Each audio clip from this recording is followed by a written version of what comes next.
Truck ভরে ভরে যায়, বলেন আলহামদুলিল্লাহ।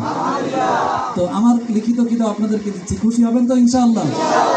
তো আব্দুল হাকিম ভাই আলহামদুলিল্লাহ অনেক ভালোবাসি, ভালোবাসা থেকেই আজকে দিনের এই অগ্রগতি। তাকে সাথে নিয়েছিলাম রাজশাহীতে, নাটোরে, দুটো প্রোগ্রামে সে আমার সাথী ছিল। তো সে দেখেছে যে হিজড়ারা কীভাবে কান্না করে। যখন হিজড়াদেরকে রাজশাহীতে যখন যাই, তো ওখানে 35 জন হিজড়া উপস্থিত ছিল। তো হিজড়াদের যখন আলোচনা করতেছিলাম, অনেক হিজড়া আবেগে কান্না করতেছিল। এরপরে নাটোরে যখন যাই, হিজড়াদের কান্না, সব জায়গায় হিজড়াদের কান্না।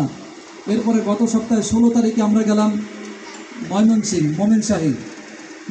যখন হিজড়াদেরকে নিয়ে এভাবে দুপুরের পর যখন ইসলাহি প্রোগ্রাম করতেছিলাম, এমন কোনো হিজড়া ছিল না যে যাদের চোখে পানি না আসছে। সমস্ত হিজড়া বুক ফাটা কান্না করতেছিলেন যে আমরা জীবনে কোথায় ছিলাম, আমাদের জন্য আল্লাহ তাআলা জান্নাত বানিয়ে রেখেছেন, কিন্তু কেউ আমাদেরকে সে জান্নাতের খবরও দেয় নাই। তো হুজুর, আপনি আমাদেরকে ওস্তাদ, আপনি আমাদেরকে জান্নাতের রাস্তা দেখাইছেন। হিজড়াদের কান্না দেখার পরে আসলে কারোর কান্না ধরে রাখা যায় না। এই অবস্থা থেকে আব্দুল হাকিম ভাই আমাকে রাজশাহী নাটোর থেকে যখন ফিরে আসি, তো আমাকে বললেন, উস্তাদ, আমাদের কারখানায় অনেক শ্রমিক ভাইরা রয়েছেন যারা মুসলিম কিন্তু কোরআন পড়তে জানে না।